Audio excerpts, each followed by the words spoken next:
여러분 안녕하십니까? 전주 MBC 시사토론 이몽진입니다. 최근 전주시내 전통시장 상인들이 대부업체로부터 수백억 원의 사기를 당하면서 파장이 일고 있습니다. 계속된 경기 침체와 코로나19 사태로 인해 가뜩이나 서민 경제가 어려운 가운데 발생한 사기 사건으로 인해 상인들의 상심이 더욱 큰 상황입니다. 뿐만 아니라 올 초에는 취업 준비생을 상대로 한 검사 사칭 보이스피싱 사기 피해로 피해자가 목숨을 끊는 사건이 발생하기도 했습니다.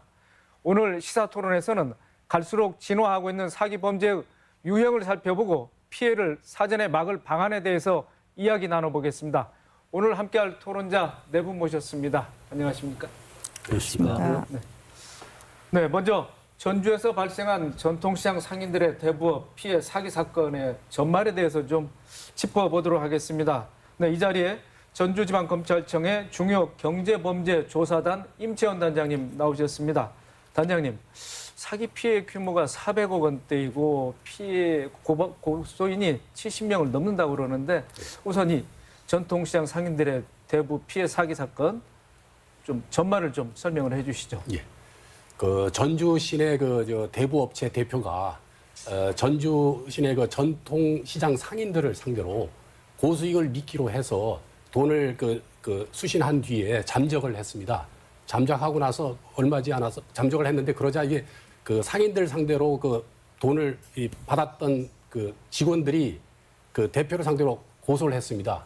고소해서 결국은 이제 대표가 잡혀서 구속되어서 지금 검찰로 송치되어서 현재 검찰에서 수사 중에 있습니다.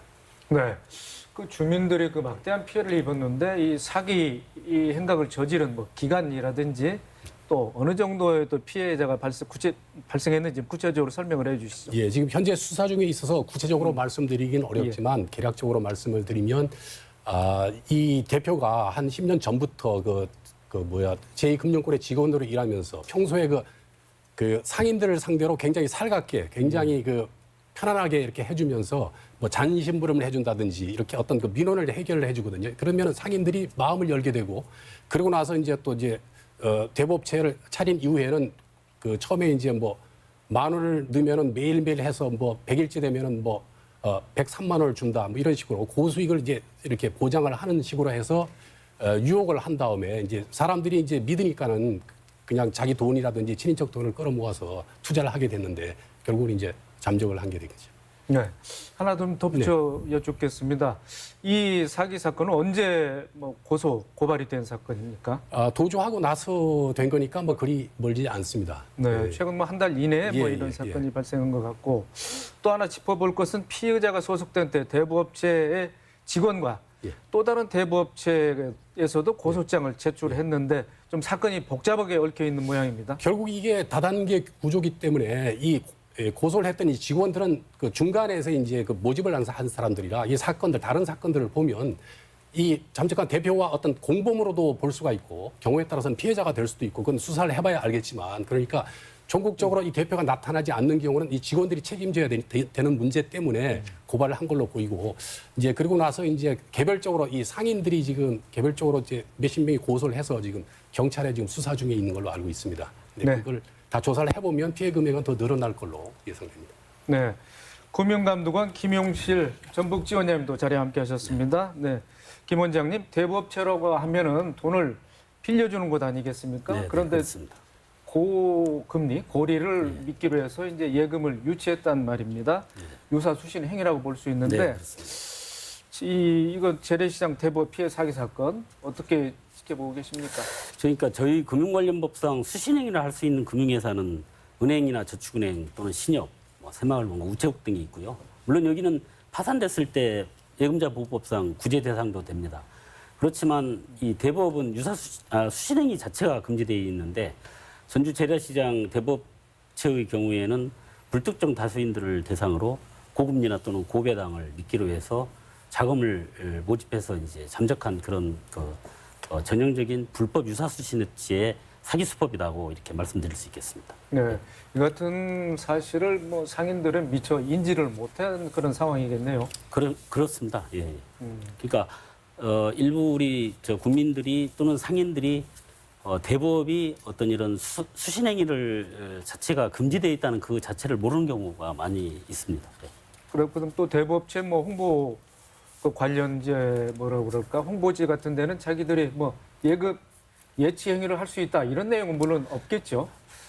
대법체 전단지라든가 홍보지를 보면은 합법적인 금융회사다. 뭐 어떤 지자체 정상적으로 등록이 돼서 돈을 모집하는데 전혀 문제가 없으니까 돈을 가져 투자를 하면 고금리를 줄 테니까 뭐 돈을 가져오라고 이런 식으로 이제 홍보를 하는 거죠. 네. 근데 그걸 이제 우리 저기 국민들이나 상인 시장들이 상인들을 모르고 거기에가 이제 뭉칫돈을 갖다 주면서 거기에 금리가 높기 때문에 그걸 이제 바라고 가는 거죠. 예. 네. 합법적으로 연간 금리를 보장할 수 있는 그 이율이 얼마나 저희 책정돼 있죠? 대법법상 합법적인 법정 최고 비율이 24%입니다. 네, 그 정도밖에 되지 않는데 상인들은 이번에 뭐 연간 뭐 30%, 40%대의 이율을 보장해 주겠다고 그러니까 예. 뭐 서슴없이 거기다가 뭐 피 같은 돈을 갖다가 바친 거나 뭐 다름없지 그렇습니다. 근데 않겠습니까? 제가 한 가지 더 말씀드릴 거면 이번에 그 언론이나 이런 데서 나온 거 보니까 이번 그 전주 재래시장 그 대부업체는 상인들로부터 월 7%, 8% 내지 연간 한 약 100% 정도 되는 거죠. 그렇게 환산을 하면은 그런 그 고리의 이자를 이제 주겠다고 이렇게 유인을 한 거니까요. 거기에 아마 속아 넘어간 것 같습니다. 네. 네. 김 원장께서는 또 뭐 전국 뭐 각지에서 또 근무를 하셨으니까 이 같은 뭐 사기 피해 뭐 다 지역에서도 쉽게 볼 수 있는 그런 유형입니까? 어떻습니까? 그렇습니다. 유사수신이라는 것은 아마 우리 사회 전반적으로 독버섯처럼 이제 비일비재하게 발생하고 있습니다. 물론 전주뿐만 아니라 대구 또는 부산에서도 이와 동일한 그 피해 사례로 해서 피해본 분들이 많이 있고요. 대표적인 게 이제 광주 혹시 아실지는 모르겠지만 그 지방세 납부 대납 사건이라고 2019년도에 약 600명으로부터 260억을 갈취해간 그런 사건이 있었습니다. 조금만 더 구체적으로 말씀드리면 일단은 대납을 해준다는 그런 그 유령 회사를 차려서 불특정 다수인들로부터 카드를 이제 받는 겁니다. 이렇게 카드를 빌려달라고 하는 거죠. 그래서 리스 자동차 업계 이런 데를 이제 대납을 해주면서 할부로 이제 해주겠죠. 그렇게 하면서 원금과 2.8% 내지 3%, 4% 정도의 수수료를 얹어서 한 2, 3개월 정도의 돈을 입금을 해줘요. 그 카드 빌려준 사람들로부터. 그렇게 하면 이제 일단 안정이 되다 보니까 그걸 계속해서 하다가 한 3, 4개월, 5, 6개월 지나면 이제 원금과 수수료가 안 들어와요. 그렇게 해서 금액을 금액을 갈취해서 잠적하고 그 모든 금액은 카드 빌려준 사람이 다 안게 되는 그런 사기 피해 사건도 있었습니다. 네. 예, 예. 알겠습니다. 네, 이 자리에 또 전라도 의회 농산경제위원회 최영심 의원께서 나와 계십니다. 최 의원님, 네, 이 같은 대부업체를 보면 전주 세무서나 전주시에 합법적으로 좀 등록이 돼 있는 상태 아니겠습니까? 네, 이런 그렇습니다. 점에서 또 상인들이 또 쉽게 마음을 열고 뭐 돈을 뭐 갖다 줬을 텐데 이번 사건 어떻게 보고 계십니까? 말씀하신 것처럼 그 불법 대부업체나 미등록 업체가 아니기 때문에 그 등록 업체라는 점에서 투자자 입장에서는 좀 신뢰할 수밖에 없었지 않았나 이렇게 생각을 하고요. 금융감독원에서도 나와 계시지만 금융감독원이나 지자체에서 조금 관리 감독을 잘 했을 것 같다라는 막연한 믿음에서 또 돈을 더 투자하지 않았나 이렇게 좀 생각을 합니다. 그리고 아까도 계속 말씀하셨지만 그 피의자 되시는 분이 또 오랫동안 신뢰 관계를 또 가지고 또 유지를 하셨기 때문에 그런 부분에서 신뢰를 가진 상황에서 돈을 더 많이 더 투자할 수밖에 없었고 그런 상황에서 의도적으로 정말 계획된 범죄라고 이제 검사님도 계시지만 그렇게 생각을 하고요. 코로나19 때문에 지금 상황이 더 어려워져서 그 소상공인들한테 투자를 어떻게 하면 더 도움을 줄 수 있을까 지자체는 이렇게 고민을 하고 있는 상황에서 이런 사건이 터져서 많이 가슴이 아프고 사람에 속고 정말 돈에 속고 이중고에 더 시달려서 매일 이제 혹시라도 뉴스를 보면서 이런 사건에 휘말린 분들이 혹시라도 나쁜 생각을 하지 않을까 그런 걱정 어린 기사가 나오지 않을까 그렇게 쳐다보고 있습니다. 네, 김 원장님, 금융감독원에서도 여기 뭐 관리의 영역에 들어가 있는 그런 업체들입니까? 일단 일본 전주 재래시장 대법은 저희 관리 감독을 받지 않는 그 업체입니다. 예. 왜 그렇습니까? 왜냐하면 저희가 이제 그 대법이라는 게 그 금융감독 당국의 관리를 받는 대법이 있고 또 지자체에서 관리하는 그 대법으로 해서 이원화돼 있습니다. 저희 같은 경우에 이제 관리 감독을 할 수 있는 조건이 뭐 자산 규모가 100억 원 이상이라든가 또는 뭐 대기업 계열 대법이라든가 금융회사 계열 뭐 어떤 대법이라든가 이런 그 대법에 대해서 저희가 현재 작년 10월 말 기준으로 1273개 정도를 저희가 관리 감독을 하고 있습니다. 좋습니다. 네, 전주 시민의 이문옥 사무국장님 자리에 함께 하셨습니다. 뭐 피해 상인들을 위해서 또 뭐 그 피해 상인들의 입장을 대변해 주시고 또 피해 구제 또 촉구 활동을 하고 계시라고 요즘 뭐 바쁘신 걸로 알고 있습니다. 연일 또 언론 내 뭐 인터뷰 기사가 실리는 것을 제가 많이 봤고요. 네, 이 같은 피해가 반복되지 않도록 이렇게 애를 많이 쓰고 계시는데 뭐 상인들의 피해 규모 또 뭐 갖은 또 상인들이 많은 사연도 있을 것 같습니다. 좀 소상하게 좀 설명을 해주시죠. 몇 주 전에 그 전주 시민의 자문 변호사님 사무실로 이 피해자들이 찾아왔습니다. 상담을 하셨는데요. 이 피해자들의 의견에 따르면은 이 대부업체가 전주 혁신도시하고 만성지구에도 또 다른 사무실을 내서 영업 행위를 했다고 합니다. 그런 것들을 계산해 보면은 이분들이 피해 금액이 한 1,000억대라고 이야기를 하셨거든요. 언론에는 이제 420억 정도 피해 규모가 나오고 있는데요. 앞으로 이제 검찰 수사를 통해서 피해 규모를 더 확실하게 적시를 해야 될 것이라고 생각을 합니다. 대부업체는 이 전주시가 담당을 하고 있는데요. 전주시가 이 피해자를 위해서 그 법적인 자문을 할 수 있는 변호사단을 좀 꾸렸으면 하고요. 앞으로 전주시 관내에서 전주시의 그 지도 감독을 받는 대부업체가 100여 개가 있는데요. 이 100여 개 업체에 대해서 전수 조사를 실시해서 더 이상 피해가 커지지 않도록 전주시에 노력했으면 좋겠습니다. 네, 상인들 중심으로 한 피해 대책위원회 물론 꾸려져 있겠죠. 네, 네.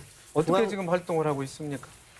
저희는 이제 피해 대책위원회하고 직접적인 활동을 하지 않는데요. 저희가 지도 감독을 담당해야 될 법적인 책임은 전라북도에 있고요. 전라북도가 사무위임을 해서 전주시가 이 대부업체에 대한 지도 감독을 하고 있기 때문에 전주시에다가 책임을 지고 책임 의식을 느끼고 앞으로 조치를 취하게끔 그렇게 이야기를 하고 있습니다. 네, 상인의 차원에서 피해 구제 활동은 어떻게 지금 이루어지고 있습니까? 아니면 법에만 전적으로 호소하고 있는 상황입니까? 자체적으로 우리나라 구제 활동을 하고 같은 있나요? 경우에는 이런 사기 피해라든지 경제적인 피해라든지 이런 거에 대해서 개인의 책임을 많이 느끼고 있습니다. 문화가 그런데요. 제 개인적으로는 피해자는 피해자일 뿐입니다. 사기꾼들에게 당해서 이렇게 피해를 당한 거기 때문에 뭐 그런 피해 자신의 잘못으로 인해서 했다는 것보다는 경제 구조적인 문제도 많이 크기 때문에 그런 자격지심을 갖지 마시고 전주시에다가 강력하게 지도 감독을 할 수 있도록 촉구를 해 주셨으면 좋겠습니다. 네, 말씀 도중에 피해 규모가 당초 알려진 것보다는 2배 이상 늘어나 1,000억 원에 가깝지 않느냐 이렇게 말씀하셨는데 그 근거는 어디에 있습니까? 그 피해자들이 저희한테 저희 자문변호사님 사무실에 찾아와서 상담한 내용이고요. 저희도 이제 추측할 수밖에 없는 거고요. 다만 그 영업점이 만성지구하고 그 혁신도시에 또다시 있었다는 그게 있기 때문에 거기에 검찰에 철저하게 조사해 주시기를 촉구합니다. 네, 알겠습니다. 지금 그 피해가 난 상인들은 중앙시장하고 모래내 시장, 그 다음에 또 피해자가 운영한 또 대부업체는 혁신도시하고 만성지구에 있었다. 이렇게 뭐 우리 시민회에서도 말씀하셨고, 네, 임 단장님 드러나지 않는 피해 규모가 상당할 거다 이렇게 뭐 추측은 되는데 피해자들이 그렇다고 보면은 뭐 피해 신고를 하지 않는다. 왜 그럴까요? 뭐 예. 이 사건 외에도 피해자가 다수인 사건을 수사를 해보면 이 사기범이 처벌을 적게 받으려고 피해자들을 개별적으로 이렇게 연결을 해서 고소하면 너 피해금액 안 준다. 에? 조금이라도 좀 참고 있으면 내가 이제 사업을 해서 이게 다시 이제 일어설 수 있으니까 좀 참아달라 이런 식으로 해서 피해자들을 좀 개별적으로 이제 고소를 못하게 합니다. 그리고 피해자 입장에서는 집단으로 하는 것보다는 개별적으로 하는 게 좀 돈을 더 받을 수 있죠. 왜냐하면 집단으로 하면 피해 금액을 또 집단 전체에 주니까 그걸 여러 명으로 나누면 피해 금액이 덜 들어오니까요. 참고로 제가 작년인가 내 아는 분이 그 가상화폐 사기 1억 원을 당했는데 그때도 자기 피해자들 중에서 10명이 고소해서 지금 서울중앙지검에서 수사를 하고 있는데 지금 그분하고 같이 추가 고소해서 같이 이렇게 하는 게 좋은지 아니면 따로 이렇게 해야 되는지 저한테 물어본 적이 있습니다. 그래서 하여튼 이 사기꾼이 처벌을 덜 받으려고 그런 작전을 피기 때문에 그렇습니다. 예. 그 사기 피해자의 피해 신고율이 뭐 6%밖에 되지 않는다. 예. 뭐 그럼 말씀하신 그런 전제 하에서 예. 그렇습니까? 네. 신고가 21.5% 피해자 그 정도밖에. 예. 네. 그 이 국장님. 예. 그 피해자들 중에서는 뭐 본인의 돈뿐만 아니라 뭐 주변, 뭐 지인들, 뭐 이런 친인척들의 돈을 끌어모아서 피해를 했기 때문에 더 이제 더 속이 상하고 또 피해 규모가 더 늘어나지 않을까 보는데 혹시 주변에서 알고 계신 또 듣고 계신 뭐 사례 있으면 말씀을 좀 해주시죠. 그러니까 이 사건의 경우에는 이제 2017년도 이제 2년 넘게 3년째 이게 사기 범죄를 계속 유지해왔기 때문에 그동안 그 중앙시장이나 모래내 시장 상인하고 신뢰관계가 아주 돈독했었거든요. 이전 뭐 10년 정도도 뭐 제2금융권 신협에서 그 매일 시장 돌아다니면서 수금하는 그런 직원 역할도 했었고요. 그렇기 때문에 아주 시장 상인들하고 신뢰관계가 돈독해서 시장 상인이 뭐 자기 가족이라든지 친지 이런 분들을 소개시켜줘가지고 다 총 합계 17억이나 되는 그런 그 피해를 당한 그런 경우도 있어서요. 검찰 수사가 더 진행된다면은 피해 금액이 훨씬 더 많이 늘어날 것이라고 생각합니다. 네. 임 단장님, 뭐 지금 중요 경제범죄조사단 단장으로서 활동하시면서 그동안 이력을 보니까 이런 좀 경제범죄에 대해서 30년 이상 이렇게 수사를 해오신 뭐 수사의 베테랑이신데 평소 이제 하시는 말씀이 이런 사기 범죄에 뭐 비슷한 유형이 있다, 패턴이 있다 이렇게 말씀하셨는데 좀 소개를 해주시죠. 예.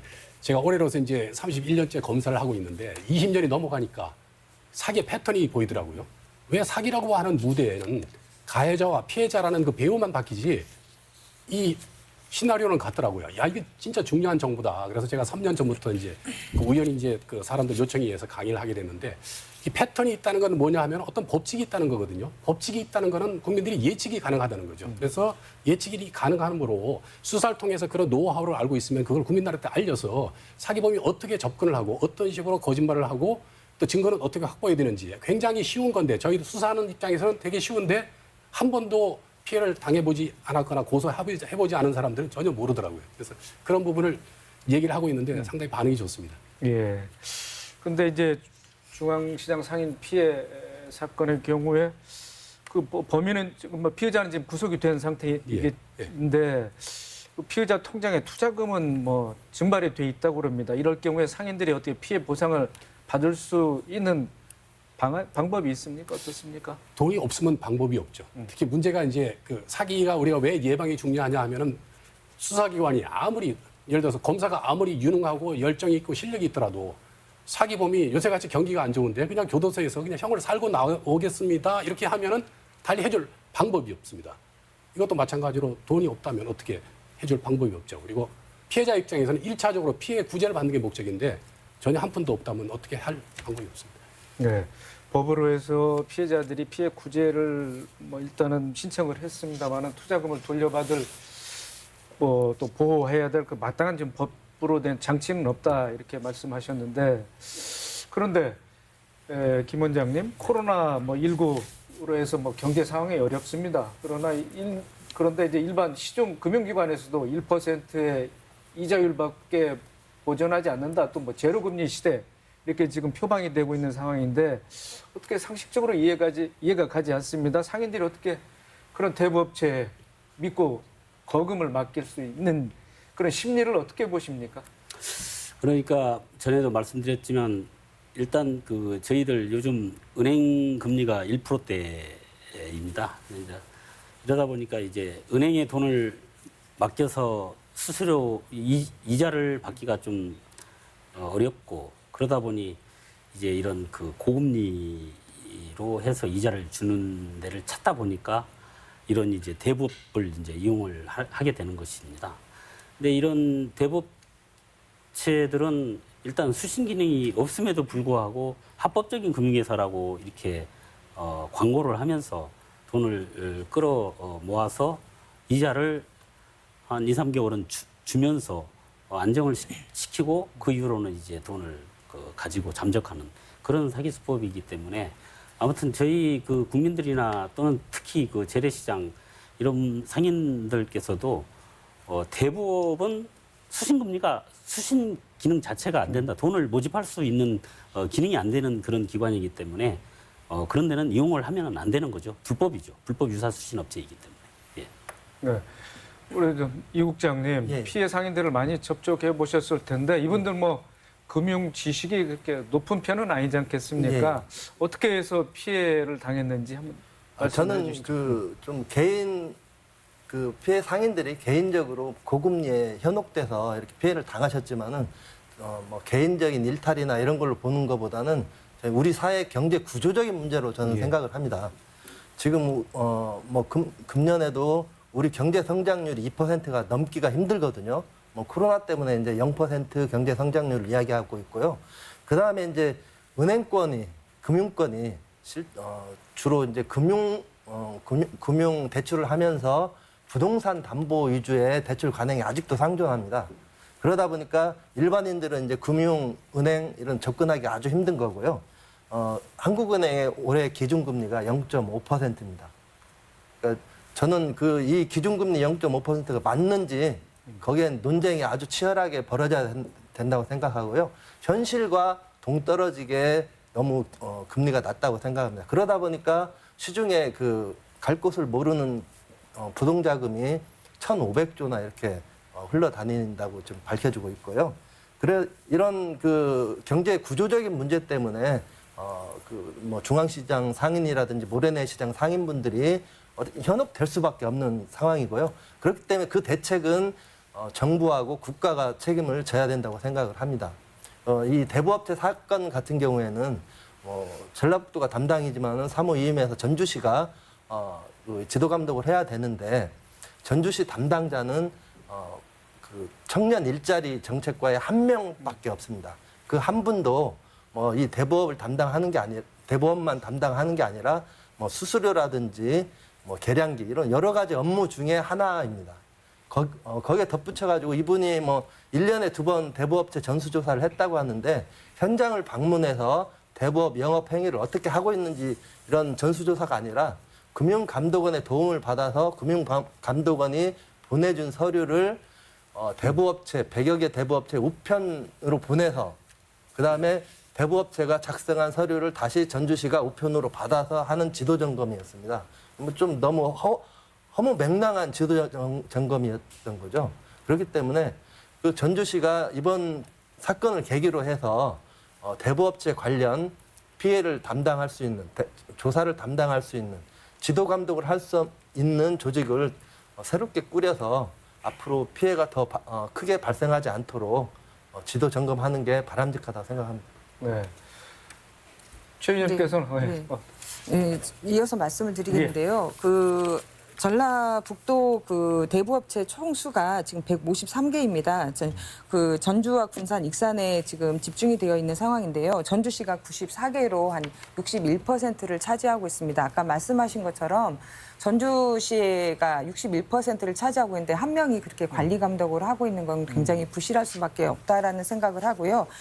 이것도 1년에 한 2번 정도 실태 조사를 해요. 그분이. 그런데 그 실태 조사에서 할 수 있는 게 그냥 이율이나 거래 지수 정도만 조사를 할 수밖에 없고 불법이나 이런 것들에 대해서는 조사할 수가 없는 상황이고 현장 점검에 위반을 했다라고 한다면 영업정지나 이제 그 등록 취소를 할 수가 있는데 아까 말씀하신 것처럼 그렇게 허술한 조사를 했다라고 한다면 영업 취소나 이제 등록 취소를 영업 정지나 등록 취소를 할 수 있을 만한 자료도 있을지 않았겠죠. 그래서 그런 조사들이 조금 더 강력하게 있어야 된다라는 생각을 하고요.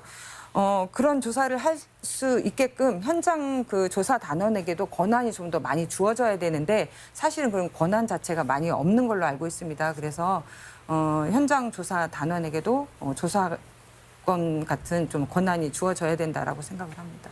시민단체로서 이제 이 사건이 안타까운 게요. 2017년도부터 2년 이상 이렇게 유사 수신 행위를 해왔는데 전주시가 조금이라도 관심 가지고 그 중간에 1년에 2번 전수조사를 한다고 했으니까 그 중간에 만약에 전주시가 그 업체 사무실을 방문해서 영업점을 방문해서 조사를 했다면은 이런 피해를 막지 않았을까? 최소한 이런 영업 행위를 했던 그 주범은 위축돼서 이런 영업 행위가 축소되지 않았을까? 그래서 피해를 많이 축소시키지 않았을까 그렇게 생각을 해서 안타까운 사건입니다.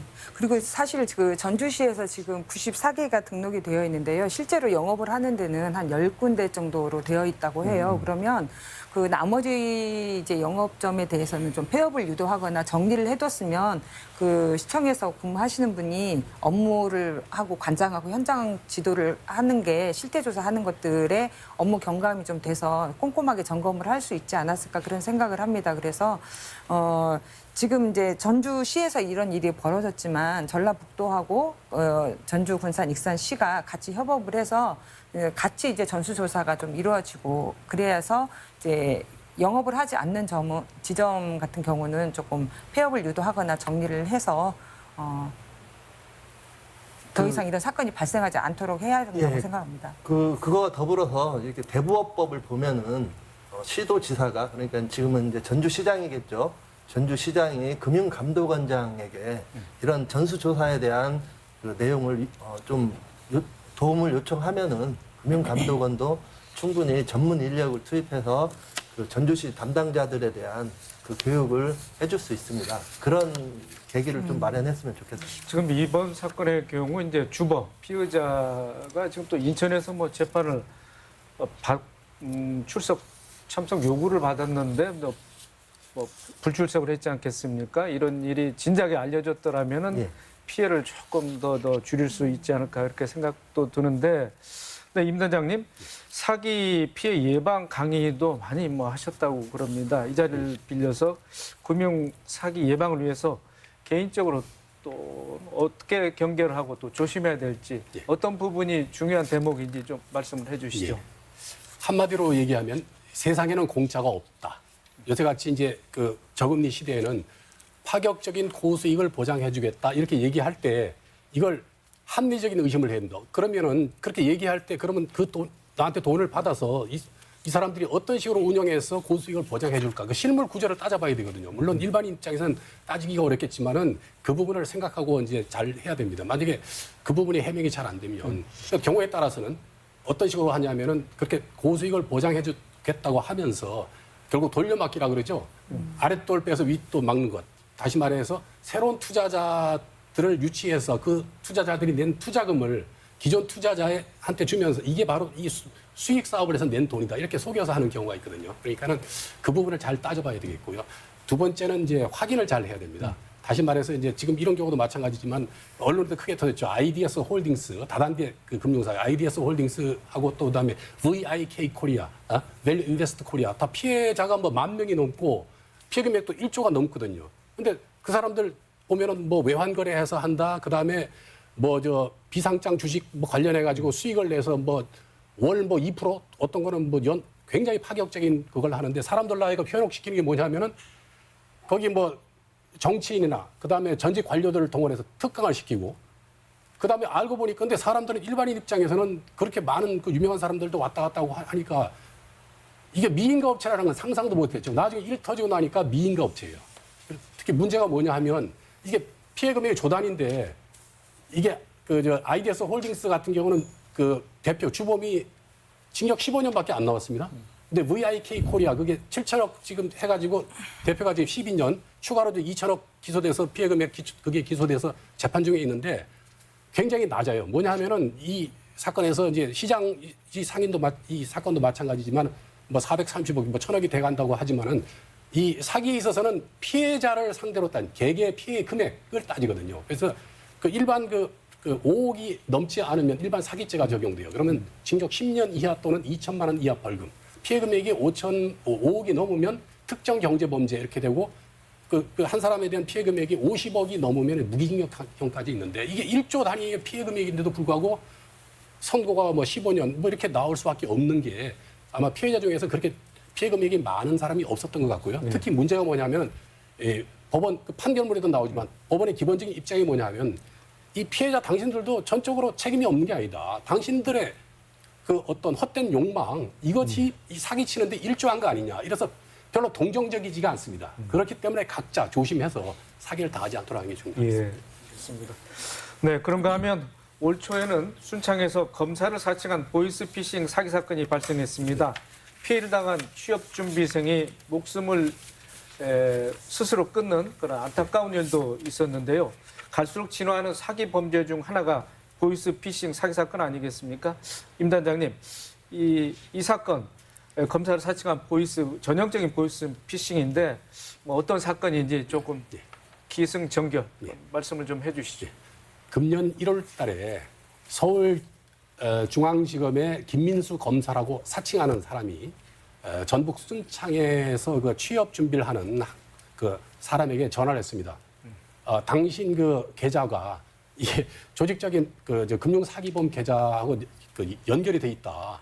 그렇기 때문에 그 지금부터 조사를 해야 되겠다. 그러면서 이제 막 신분증도 뭐 이렇게 사본 같은 거 막 이렇게 보내주고 그래서 지금부터 내가 전화를 하는 전화를 끊으면 안 된다. 끊으면 당신을 공무집행 방해죄로 징역 2년 이하 또는 뭐 3천만 원 이하 벌금에 처한다. 근데 법을 찾아보니까 공무집행 방해는 5년 이하 징역 또는 1,000만 원 이하 벌금이에요. 어쨌든 그렇게 하고 또 하나 또 최면을 거는 게 뭐냐면은 그 만약에 그 내가 지금 하는 얘기를 불응하면 공무집행 바로 그렇게 방해죄로 그렇게 할 뿐만 아니라 그다음에 수배 전국에 수배까지 내린다. 뭐 수배, 뭐 영장 뭐 이렇게 하니까 이 사람이 벌써 최면이 걸린 거예요. 그러면서 자 지금부터 내가 하는 얘기대로 통장에 돈을 꺼내라. 그래가지고 이제 그 사람이 그 정읍에 가서 자기 통장에 있는 430만 원 꺼냅니다. 그 다음에 이제 막 전화로 지시하니까 또 서울로 올라가라 그래요. 그래서 또 기차 타고 서울 가가지고 어느 뭐 주민센터 어디 뭐 거기 뭐 물품 보관함인가 그 돌을 넣도록 하고 이 사람이 끌려다니는 게 11시간 동안 끌려다닙니다. 그러면서 하는 얘기가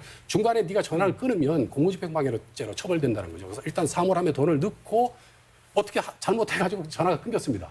이 학생은 이 청년은 야 내가 이제 공무집행방해로 처벌되는 거 아니냐 뭐 고민하다가 결국은 그 유서를 썼죠. 저는 공무집행 방해를 하지 않았습니다. 유서를 쓰고 그냥 극단적인 선택을 한 그런 안타까운 사건이 발생했습니다. 네, 그래서 피해액은 뭐 430만 원 그렇게 큰 금액은 아닙니다만은 취업 준비생으로서는 아주 또 큰 돈이고 이게 또 이제 부모한테 발각돼서 부모한테 이제 부모가 알았을 때 그 마음의 상처 뭐 이런 걸 걱정한 나머지 이제 극단적인 선택을 했었고 그 피해자의 아버지가 청와대 국민청원에 올리게 됨으로 해서 이게 뭐 세간에 드러났는데 네, 김 원장님 이렇게 들어서는 정말 11시간 동안 그 보이스피싱 전화를 끊지 말라라는 그 범인 요구를 어떻게 그렇게 쉽게 받아들일 수 있을까? 뭐 당사자만 알겠지만은 제3자로서는 조금 의아할 수도 있습니다. 이 보이스피싱 이런 사건 전국적으로 또 전라북도에서는 어느 정도나 일어나고 있습니까?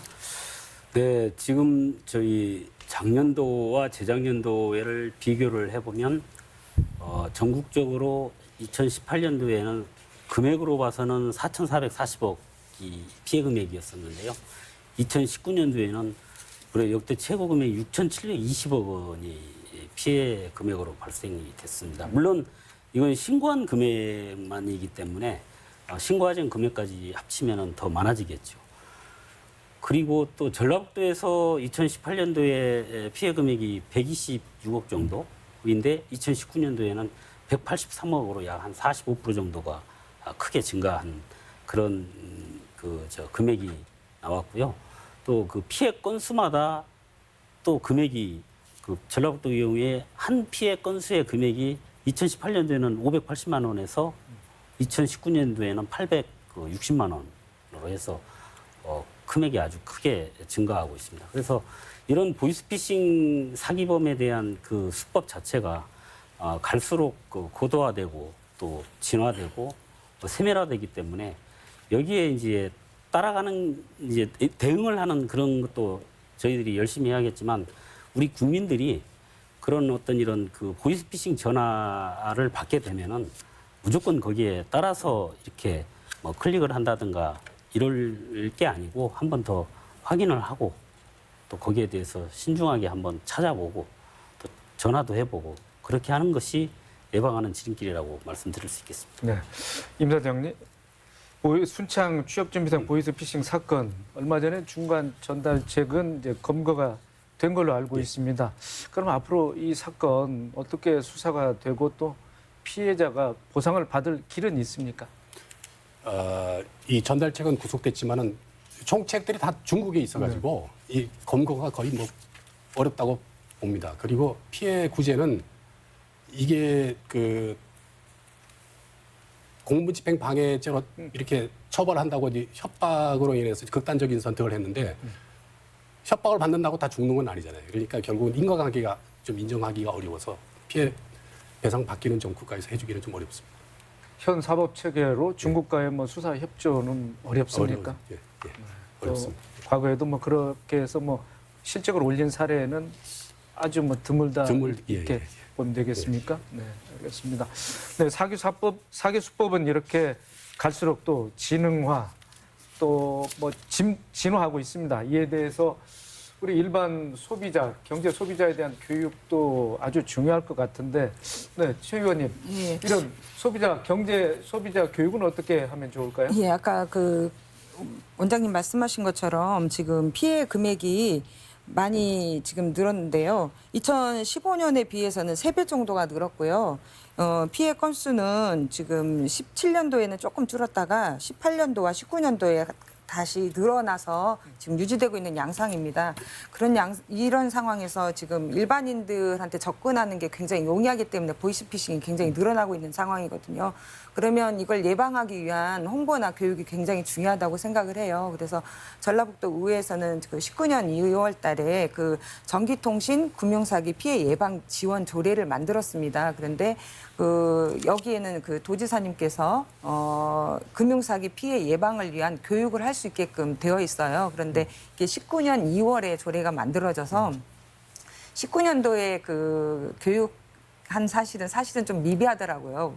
8번 했고 800명밖에 시행을 안 했어요. 그리고 시행한 장소가 보니까 이 전국적으로 피해 장소가 보면 시장같이 그 금융으로 취약한 정보가 있으신 분들이 많은데 그런 데 가서 좀 교육을 했으면 좋았을 텐데 또 시장은 또 안 갔더라고요. 교육한 장소를 제가 들여다보니까. 그래서 교육 대상자나 또 장소, 횟수 등을 다시 명시를 해서 조금 조례 개정을 해서 교육을 강화해야겠다 이런 좀 생각을 했고요. 지금 구조로는 그 신용보증재단에서 근무하시는 서민금융센터에서 이 업무를 맡아서 하고 있거든요. 근데 거기에서 근무하신 분들이 6분밖에 안 계세요.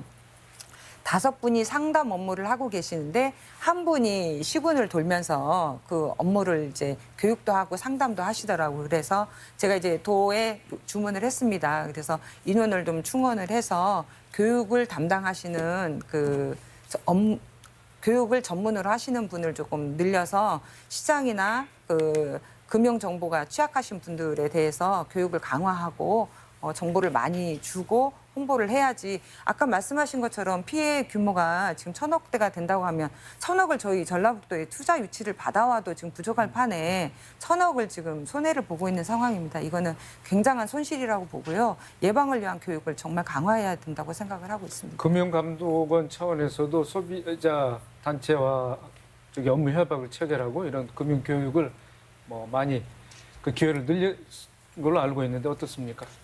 네, 저희 금융감독원에서도 작년도에 그 이 보이스피싱 예방에 관련된 교육뿐만 아니라 다른 금융교육 또는 경제교육 관련된 걸 47회 약 47개 기관에다가 127회 정도 해서 약 9,300명을 대상으로 이제 그런 분들이 특히 어르신들 또는 뭐 그 군인들, 재소자들 이런 분들을 대상으로 해서 교육을 꾸준히 하고 있습니다. 꾸준히 하고 있고 올해 같은 경우는 이제 코로나19로 인해 가지고 저희가 대면 교육을 조금 자제하는 그런 분위기다 보니까 그쪽에서 대상 업체에서 요청을 하는 경우에 저희들이 이제 수칙을 지키면서 교육을 시키고 있고요.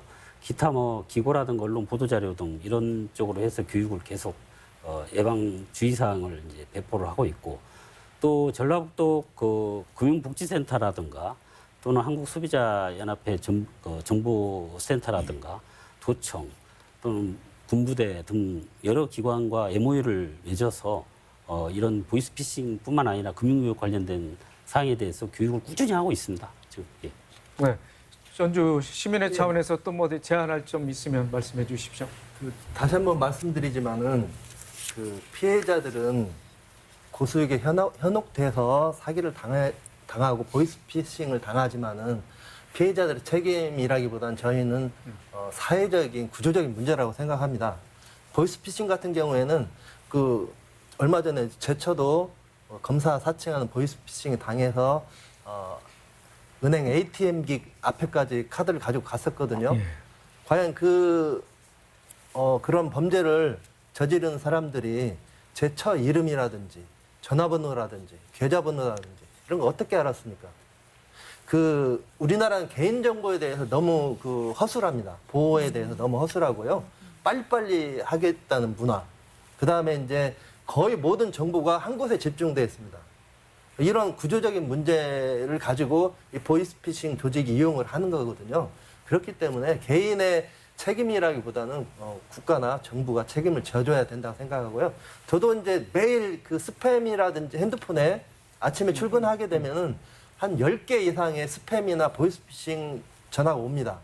아침에 출근하면 그런 전화번호 차단하기 바쁘거든요. 그건 어쩔 수 없는 사회 구조적인 문제지. 이렇게 갑자기 저도 이제 현혹될 수 있거든요. 그런 거에 대해서는 개인적으로는 이렇게 바로바로 차단할 수 있는 휴대폰이 다 그렇게 되니까요. 그렇게 했으면 좋겠습니다. 네. 금융 사기 피해를 줄이기 위해서는 뭐 그런 유형에 대해서 일반 소비자들이 좀 잘 알고 대처하는 게 좋을 텐데 우리 임 단장님 그런 요령을 좀 말씀을 해주시면은. 보이스피싱 유형을 보면 한 4가지로 볼 수 있습니다. 첫 번째가 이제 기관 사칭형, 검사나 경찰 아니면 금융감독원 직원을 사칭하는 경우. 두 번째가 이제 내 신용 정보를 알아서 저금리 대출을 바꿔주겠다, 작업 대출을 해주겠다 이렇게 접근하는 거. 세 번째가 인질형.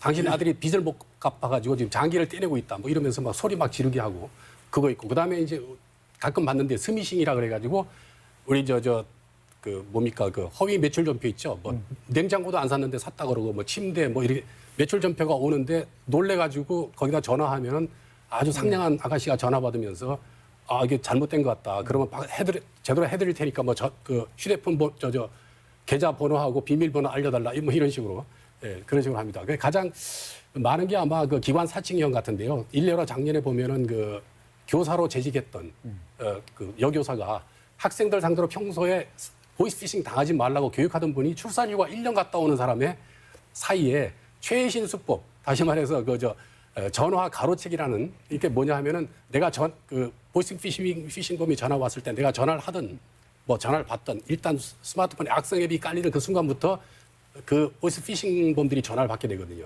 그러면 그게 진짜 뭐 중앙지검 검사를 사칭하든 그 진짜로 알고 막 돈 보내고 뭐 이렇게 해서 어쨌든 3억 원을 그렇게 어이없이 사기당한 경우가 있고요. 그다음에 문제가 된 게 뭐냐면 어떤 분들은 그렇습니다.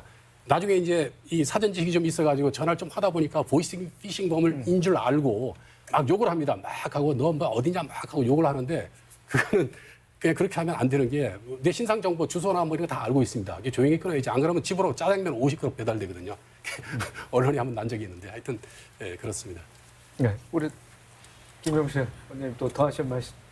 네, 일단 뭐 단장님께서 다 말씀하셨는데요. 최근에 저희로부터 상담 전화가 하나 온 게 이제 그 사례 하나만 소개시켜드리면 그 자영업자를 이제 속인 그런 사례입니다. 이게 꽃가게를 하는 그 주인한테 사기범이 전화를 이제 해요. 20만 원짜리 꽃바구니를 주문을 이제 의뢰를 합니다. 그래서 꽃바구니를 주문을 의뢰하고 잠시 후에 그 사기범이 꽃가게 주인한테 문자를 보냅니다. 200만 원 입금이 됐다. 그러면 이제 그 200만 원 입금이 됐다는 문자를 보내놓고 다시 사기범이 꽃가게 주인한테 전화를 합니다. 20만 원을 입금을 해야 하는데 200만 원으로 잘못 입금을 했으니까 내가 불러주는 계좌로 180만 원을 입금을 해달라 다시. 이렇게 해서 이제 180만 원을 갈취해간 그런 사건이 있는데요.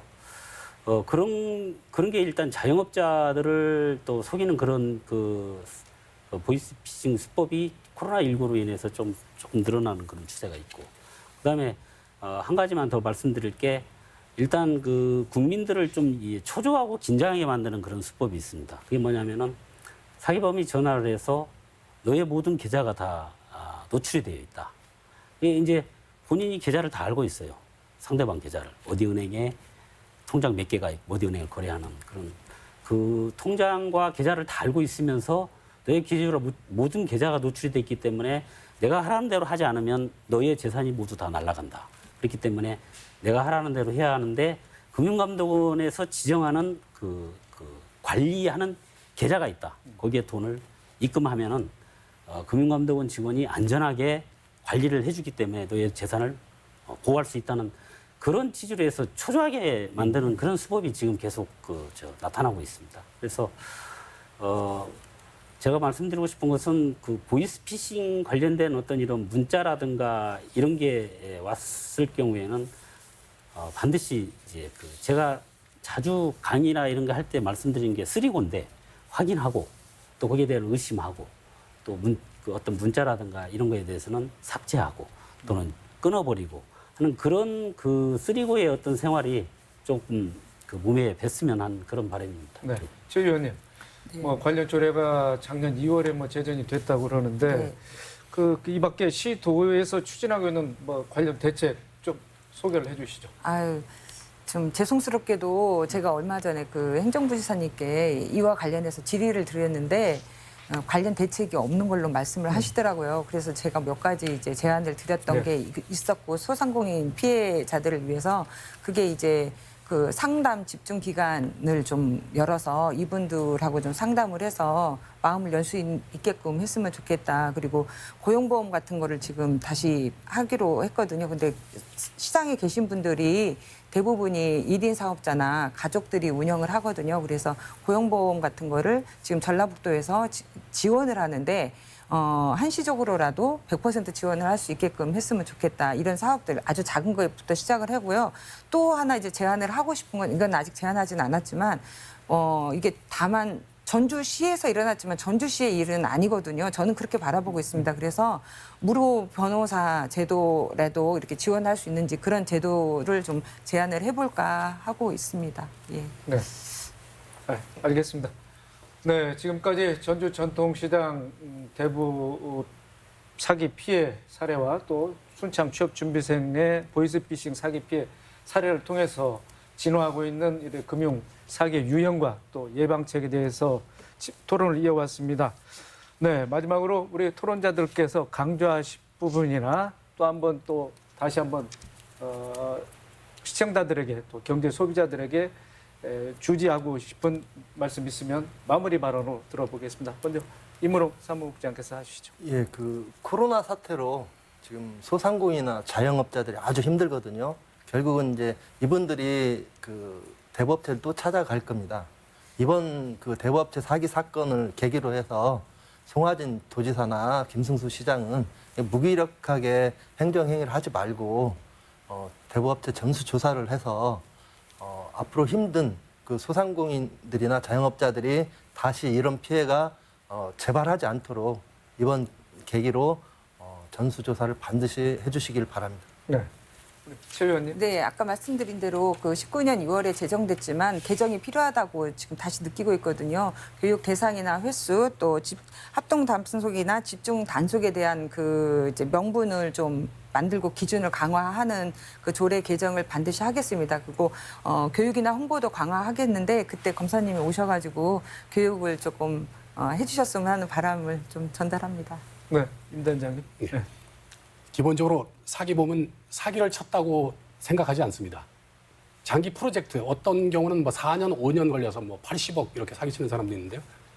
하나의 그 어려운 프로젝트를 완성했고 자기는 머리가 좋다 이렇게 확신에 차 있습니다. 그렇기 때문에 각자 조심해야 됩니다. 우리가 살아보면 이게 꼭 죽어야 지옥을 경험하는 건 아니거든요. 많은 사건을 보면 전 재산이 탈탈 털려서 더 이상 희망도 없고 그야말로 검사한테 경찰에서 무혐의로 왔지 오로지 검사가 제대로 조사를 해줘야 최소한도 뭐 구속이라도 될 정도가 돼야 돈이 나오니까 이렇게 바라보고 있습니다. 이게 살아있는 지옥을 이게 사건 속에서 많이 보고 있습니다. 이런 고통을 당하지 않으려면 미리미리 준비하는 게 중요합니다. 그러기 위해서는 첫 번째가 세상에는 공짜가 없다.